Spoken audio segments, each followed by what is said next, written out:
If you love making money and wanna win,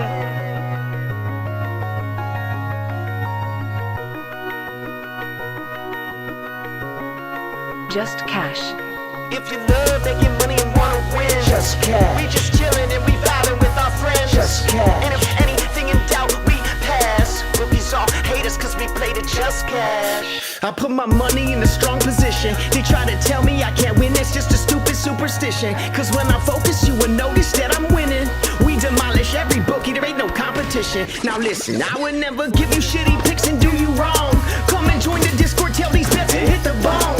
Cooking up a parlay super under center song. We be really winning, this ain't just to make another song. So if you love making money and wanna win, Just cash. we coming in and we taking all the money. Just cash. They can't do nothing to stop us. Just cash. Hey, fuck these bookies, man. Just cash. They wanna limit me cause I win.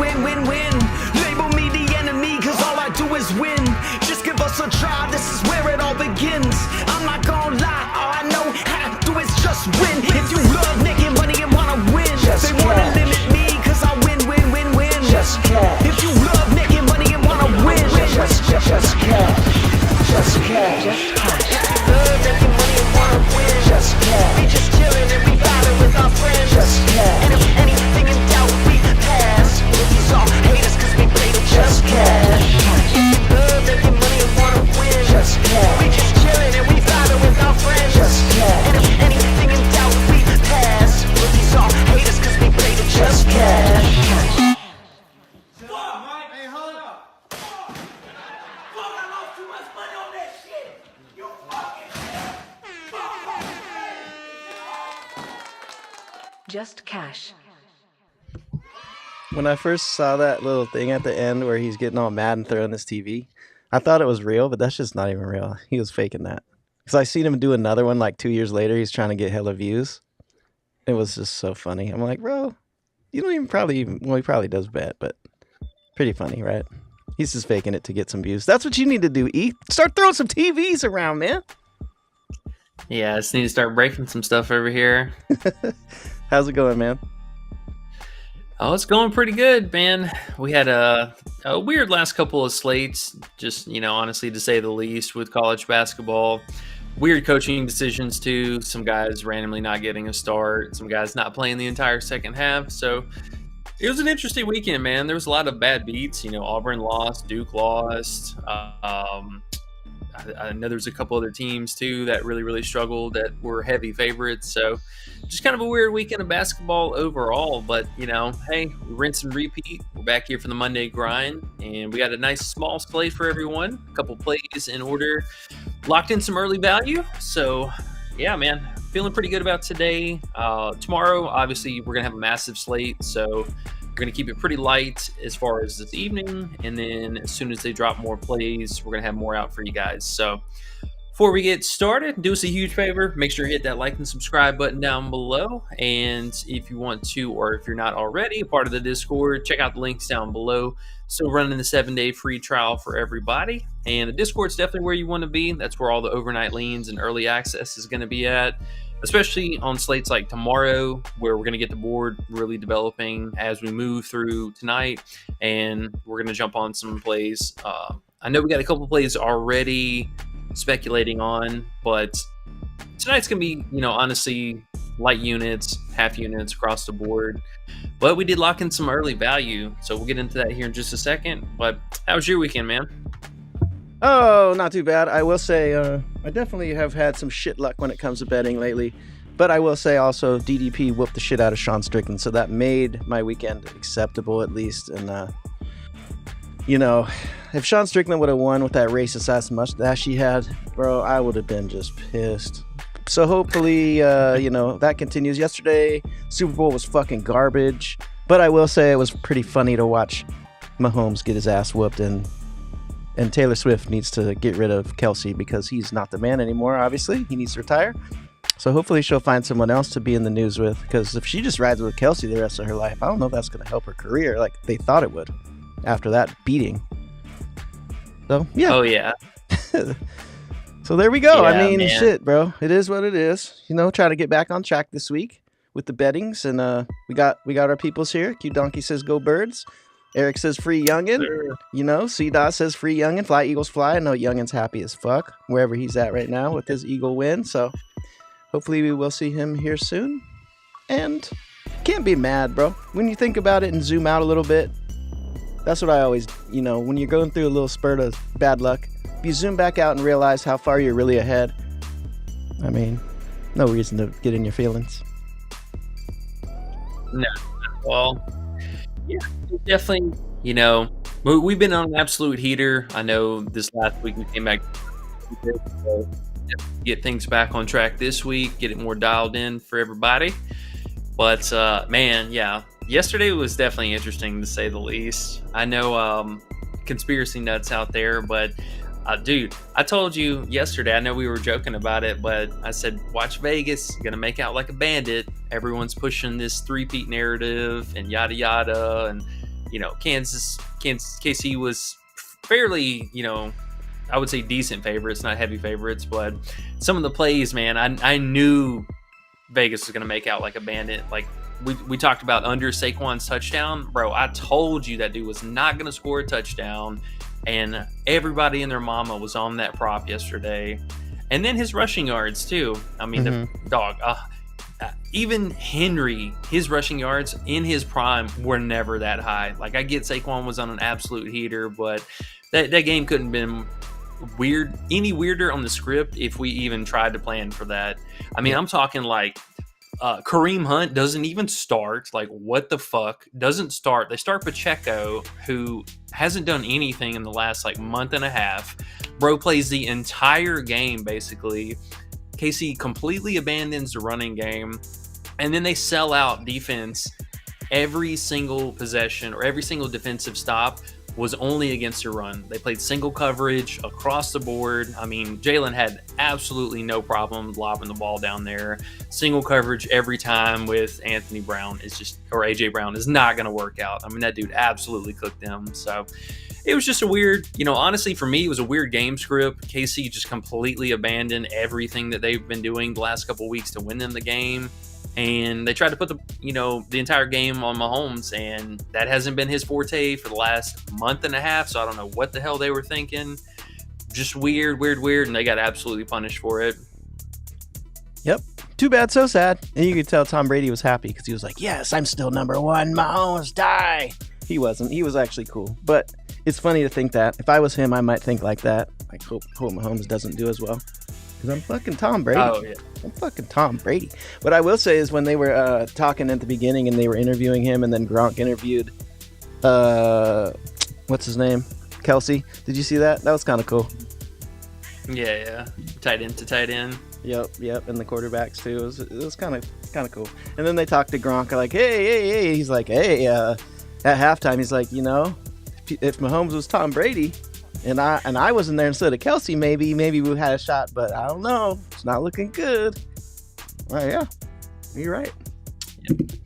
Right. Yep. Just a weird day, but you know, we got next season will be here before we know it. So good times this year, and we made out like a bandit with the tackle props. So no complaints there.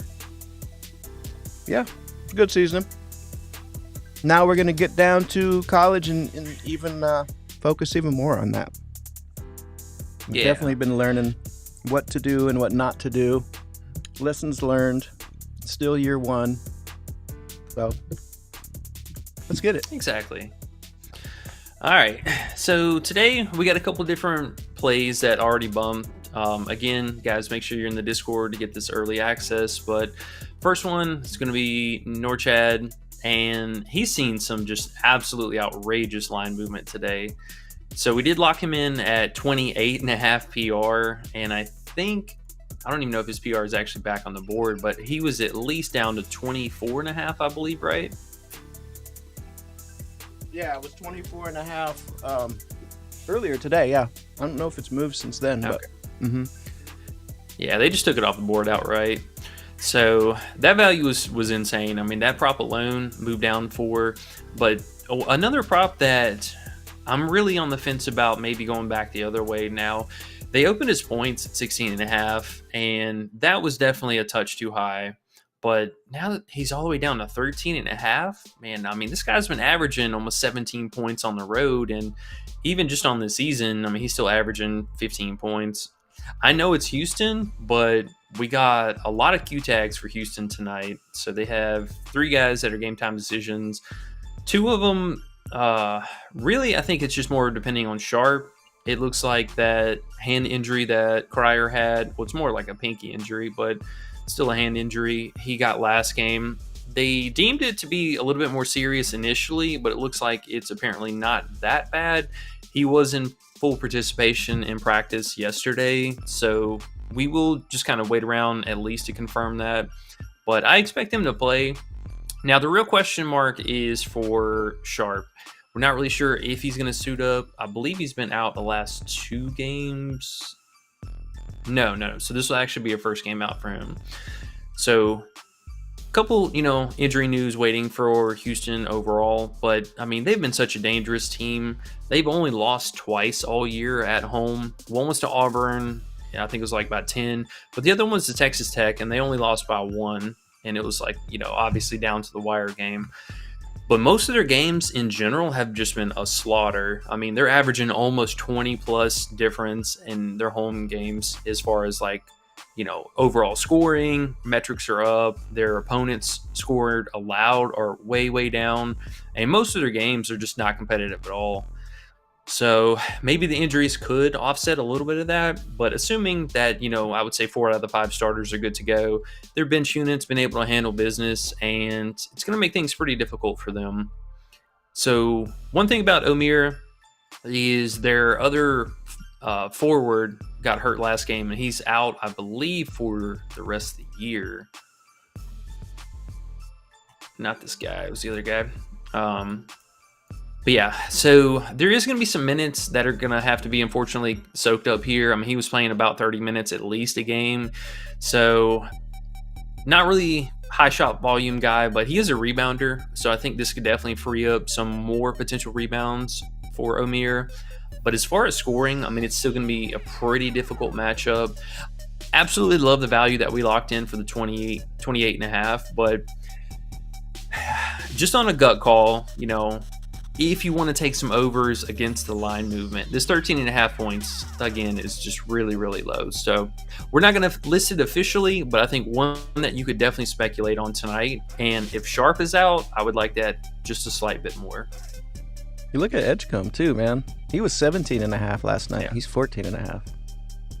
So yeah, I'm not personally doing it. I'm not going against Big Houston. No, I mean, it's scary, no doubt. But if they're going to move these lines down again, and Edgecombe, I would wait to see if they move him to 13.5, because there's a real good chance that could happen if we get news as well. Hugh Donkey says the RA. There you go. You were about to say. Yeah. The RA is definitely appealing. The only thing that's kind of annoying with him sometimes is the minutes. Like, coach has been pretty quick to pull him sometimes, so there is that slight added risk. But 5.5 is really low. I mean, we're talking about somebody who we were playing at 6.5 and even 7.5 in some slates. But I don't mind it. Honestly, I don't mind it. There should be an ample amount of rebounds going up this game. I think the assist might be a little sketchy. We could totally see him have like a 1 or 2 assist game, but the rebounding makes sense. We just need the minutes for him. I don't hate that one. I just know that Houston is so damn slow and so damn good. Baylor's not very speedy themselves, so I mean, with that 132 total, yeah, eesh, it's just scary. But yeah, 6 isn't a lot for him. Yeah, no, I mean, I'm right there with you. Honestly, I think just really you're sweating the minutes. That's it. Now, do you love Clemson? I just caught that on your FanDuel screen. Do you love Clemson? Would you put them with Houston and call it a bet? Yeah, so honestly, at least for the odds they're giving us today, some of them, we can't even put it in a parlay. They're just ridiculous odds. But Clemson, I like, man, the fact that they were able to beat Duke, I think speaks volumes to their potential. And especially at home, they've been a really solid team. North Carolina, honestly, has just been all over the place. Their starters, they're still kind of trying to figure out that situation with like Trimble and was it Jackson or Ian? Yeah, Ian Jackson. This dude just kind of fell off the face of the earth. So it's tough to say, whether North Carolina can really stick around. We're going to need a lot from RJ Davis, but Clemson's been playing really well. I got to say, man, between Hunter, Zachary, and Shefflin, these guys are playing pretty good ball. And we've even seen Lakenin playing really well as of late. So I don't mind it. This team just looks like they're gelling a little bit better. And North Carolina's just been a sketchy team all season. They're just playing really fast. Q Donkey says Chase Hunter 1.5 threes. Yeah, the threes were pretty low. Volume is the only kind of like weird thing with him. If they get up a lot, he really dials it back as far as like trying to shoot from three. But there's a lot of back and forth games with him, man. I mean, we're talking 1, 12, 5, 3, 7, 9, 5. So he was in a really good stride in this stretch of January, but as of late, it's been really, really hit or miss. Home road splits are pretty neutral. I mean, he does average 2.5 threes, so I mean, honestly, dude, it makes sense for the value we're getting. But this guy has been all over the place for the last couple of weeks, so just keep that in mind. I don't think that's a bad call, though. It's definitely low hanging fruit for such a small slate. Okay. Yeah, and they get his points at 18.5, so I definitely would not play that. But the 1.5 threes, was it 2.5 or 1.5? He has written 1.5 in the comments. That's for Chase Hunter, right? Mm-hmm. Oh yeah, yeah. If you can get 1.5 threes, that's an insane look. But they have him at 2.5 right now, so maybe he'll bump down. We could see that maybe adjust a little bit before locks, but 1.5 looks good. Yeah. If it's crazy juice on that, you could maybe throw Houston money line with it. That would probably be a decent bet. I mean, we know anything's possible, but I mean, Houston's been pretty unstoppable. I like that. Well, since we're talking about this game anyways, let's talk about RJ Davis. He's going to be our second play. Now, another player who saw a lot of bumps overnight. His points did open at 15.5, and it looks like he's basically 16.5 with juice still moving on the over. And the PRA opened at 21.5, which I know we regret not posting. Now that's at 23.5. Yeah. That was way low. You got to remember for tomorrow's games. Even like if we like stuff now, we got to get it in now for tomorrow and not wait around, because they do bump a lot, and those are those points that are super crucial. Q Donkey says coming off one attempt though, I kind of liked it. He's talking about the Chase Hunter threes since he only had one attempt last game. Yeah, the 1.5 was really good value, but I'm sure the odds are going to be kind of tough to solo bet or straight bet. D-Dot says, would you all consider taking Omir's under 31 fantasy score? Honestly, I think you still could. I mean, you're really just sweating the minutes and or the fact that, like, can they hang around and keep the game close? So another interesting thing about him, too, with the line movement, they didn't adjust his rebounds. He's still at 9.5 rebounds. And they didn't adjust his fantasy. So for me, I think there's definitely a couple of different interesting, routes that we could attack that with, still taking the fantasy under, and then potentially, I don't know if the rebounds under would be a better line with that other guy being out. What's interesting is his rebounds were 11.5 last night. Oh, were they? Yeah. That's what I was. Okay, so. Yeah, that's what I was like. I was thinking, should we go under this 11.5 rebounds? And then I was like, oh, the PR just by itself. But either way, those were both good unders, I think. But now, now it's a little bit. It's like, fuck, man. If you missed the value last night, it's kind of tough. But hey, we'll probably find some tonight for tomorrow. Just got to get them in early. Yeah, we for sure have, I think, a couple of solid leans for tomorrow's slate. One play that I feel pretty good about, which will get posted up in the Discord a little bit, probably in an hour or two once we get some more of the props for tomorrow. We just don't want to lose value on straight bets, or we don't want to lose value if we post something and don't have it, something to pair with it, because most of these plays are just going to come through Underdog right now. Looks like they're posting their props first for tomorrow so far. All right, but back to RJ. So most of the options you kind of have left for him is either going to be the bump line at 16.5, which to each their own. If you want to play it, that's on you, or the option at 14.5 for a point. What's he at? 0.75 on Underdog. So I mean, you could take that, parlay it with something, and just eat the payout. But man, do they bump his PRA again? Let's see. All right, they pulled the PRA, so he's getting adjusted again. That'd be crazy if they bumped the PRA up more. The board's moving crazy today, huh? Yep. More than normal. No Monday Night Football. Is that what it is? Are people just more into it now when football's over, they look to something else?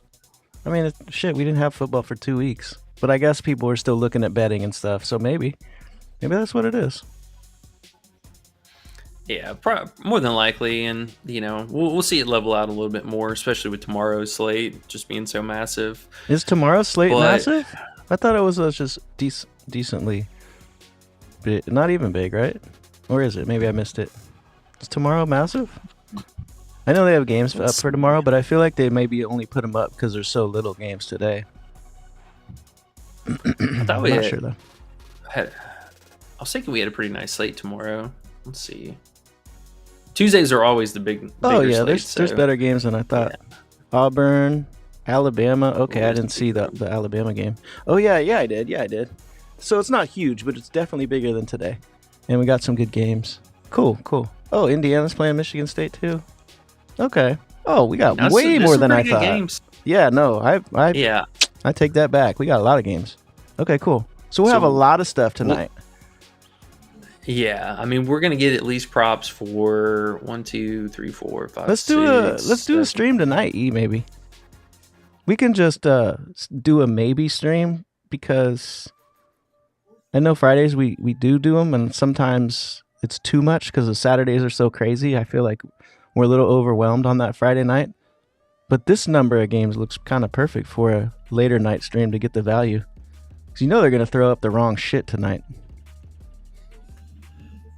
We might get props for damn near all this. I'm counting at least 25 games worth of props. Yeah, almost for sure. Actually, yeah, you're right. Even the non-top 25 teams are the teams we usually can bet on. So, yeah, tonight's gonna be a fucking feast, a prop feast tonight.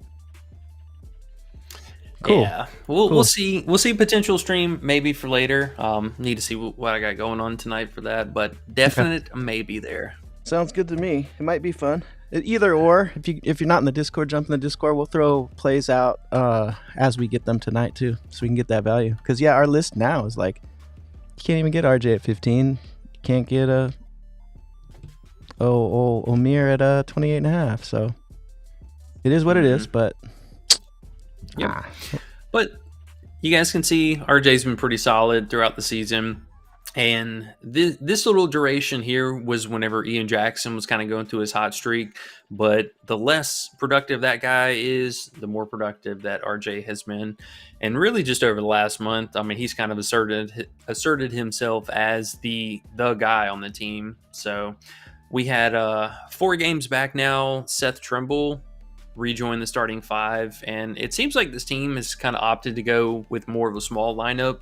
Basically, they have just 2 forwards and 3 guards out on the court for the most part of the game, and it's allowed him to really thrive with this setup. So his field goal volume has continued to be very consistent, double digit, basically for the last, going on 2 months now.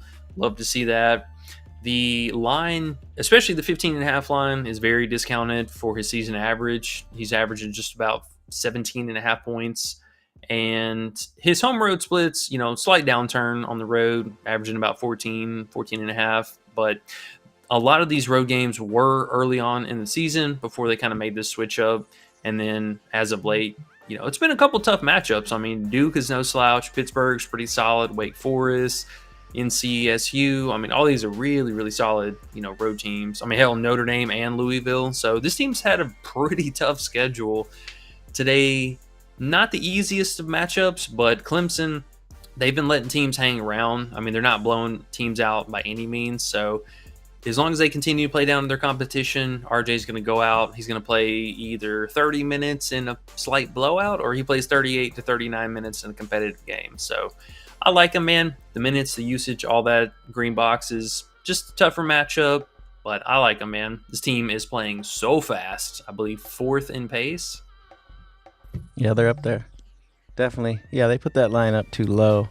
Just because Clemson had just beat Duke, I think. And whoever's on Underdog coming up with these lines, they just put them up a little wrong. What was funny, too, though, the Amir play at 28.5, I thought wasn't going to bump that crazy because it was on FanDuel. So even FanDuel's throwing up some funky lines. Yep. I mean, they must have made a mistake and just put it up, and then all of a sudden they were like, actually, that 28.5 was a normal line. They're playing Houston, buddy. We got to change this. So that's pretty much what that was. I think it also was coming with their, automatic thinking of, okay, the forward or the other guy went out and he's going to absorb, X, Y, and Z amount of usage. And they're like, okay, boop, boop, boop, plug that in the computer, and that's what it spit out. And then somebody probably realized, oh, this is Houston. They're actually the best defense, so maybe we need to bring that back down a little bit. Yeah, no, it makes sense. And RJ at 15.5. I mean, those, I feel great about those. I wish everyone could have got on those when we put them up, but yeah, I mean, shit. It's just how it goes sometimes. Got to get them in when you can. But I will say, bro, you got a turnover prop, and I know I look back at, was it Saturday?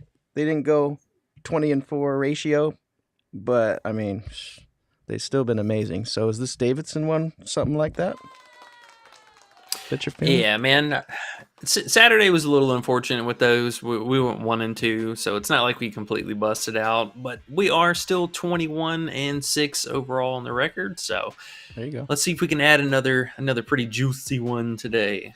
We got a nice under. I know you like an under. I love the unders, bro. I love the under turnovers, especially because we're not sitting there needing a turnover. We're sitting there needing him to just not fuck up 3 times. So, come on, man. Especially if it's on your list, that means chances are pretty good he's not going to. I'd way rather cheer for this than cheer for an over 2.5. Yeah, honestly, especially with how some of these games have been lately. But this game, we got, I believe, a 15.5 point spread. It is going to be a nice pace down. Or no, it's a slight pace up for Nevada. Fresno's playing a pretty bad defense, though. So these teams have already played once before. It was on the 11th of January. So bottom ranked. I mean, Fresno's causing 300th least amount of turnovers, and I like his on-court matchups pretty nice. So he is going up against, I believe, Ethan Price, and Price has kind of struggled to keep his hands to himself. Dude's been averaging almost four fouls over the last month, and in their first meeting, he had 4 fouls against him as well. Elijah Price, sorry, not Ethan Price, but Price, he is one of their more reasonable defenders at home in particular, but on the road, he's really, really struggled, not only with the foul troubles, but just in general defense. He only averages just shy of 1 steal a game on the road. And for this line for Davison is honestly just a touch high. He only averages right around 2 turnovers in general in the season, but even better ball discipline at home, he only averages 1.7. So he's only missed this game missed his line twice at home all season. I mean, he's really, really solid with it. And one thing that I like too, that kind of is, I think, going to take some of the pressure off, is his playmaking has really come down since this kind of stretch in the season where he was turning it over a little bit more. We've seen over the last 4 or the last almost 6 games now, the playmaking way down, and the shooting and getting to the free throw line very consistent. He's a mixed bag shooter. He'll take threes. He'll take it, to the inside the lane, trying to draw fouls. And I think we see that again, him and Price going at it. So likely to draw fouls. And if we get any kind of, blowout again, he's going to play under 30 minutes, which I think is a nice little boost up for us. Yeah, 2.5, just a touch too high. Not scared of the matchup. I like the pace, like the game total. All right. I don't got any money on Houston yet, so that'll be my pair. That's on Flip, I assume. I'm hoping. It wasn't earlier, man. Really? They're still being weird about these games that have higher than a double-digit spread. What pussies? They usually put everything on there for different sports. Oh yeah, I guess They've been weird. All right. Okay. So I guess we'll see if something else pops up on one of these other sites, I guess, to pair it with. Yeah, we should be able to find something, I think, pretty decent to pair. Obviously, today we can't really take any of these. And I think if you take the RJ alt, it's like just at a 2 dot, so maybe not even worth that. Yeah, that'd be tough. That'd be 2 rough ones together. So it's got to be a site that has it, that has something else on there that's interesting. Maybe some type of discount with it, or something out there. I'm sure there's something out there. Yeah, I'm sure. Maybe and if you have FanDuel, you should have access to all that. I was wondering if the Luka... Didn't they have a 0.5 points for Luka somewhere? I guess that was earlier and it's gone now, huh? Maybe. I didn't get any discounts today. Okay. Alrighty. Well, it is what it is. That plays a nice play there. Just need the right pair with it, I guess. Yeah. Well, we'll continue to look. They are dropping more of the board, and we should get a nice hefty amount of the props for tomorrow once this first game gets underway. Okay. All right, man. I think that's about it for today. As we mentioned, smaller slates, light units, locked in early value. So, honestly, we're just kind of sitting on our hands at this point. Right. Well, we can get off and try to find some value for tomorrow already. Yeah, I think that's going to be a smart move, especially with God knows what time they'll actually drop the majority of the board. I'm sure it's all going to hit in one big chunk. So let's go ahead and call it early today. Appreciate you guys hanging out with us this afternoon/evening as always. Make sure if you haven't already, hit that like button, help us fight the algorithm, and make sure you're subscribed to the channel so you don't miss out whenever we go live. We may possibly have a stream later on tonight. We'll keep you guys posted in the Discord for that. Links down below for the 7-day free trial in the Discord itself. Make sure you guys are in there. Underrated man, you got anything else for us today? I kind of don't, man. It's Monday, small slate. Just going to go try to find some value for tomorrow and make sure I don't put money on things just because there's not too much to bet on. I'm just going to save my money for the right bets. Sounds good. Oh, real fast, just one other money line that I like today was Howard and Nichols. These two teams have been playing really solid. Howard in particular. Wait, hold on. Let me double check that. No, Nichols. They've been on just an absolutely insane heater lately. Their opponent's pretty mid, but for -275, ooh, the odds got better. Yeah, I like this. So just shout out those on the way out the door. All right, sounds good, bro. We'll get out of here. We got news real fast. News. Both Emmanuel Sharp and LJ Cryer will be available tonight. All right, Houston money line all the way with something. Yep. All right, perfect. Okay, we appreciate you guys. Good luck tonight, and we'll catch y'all back here later. Peace.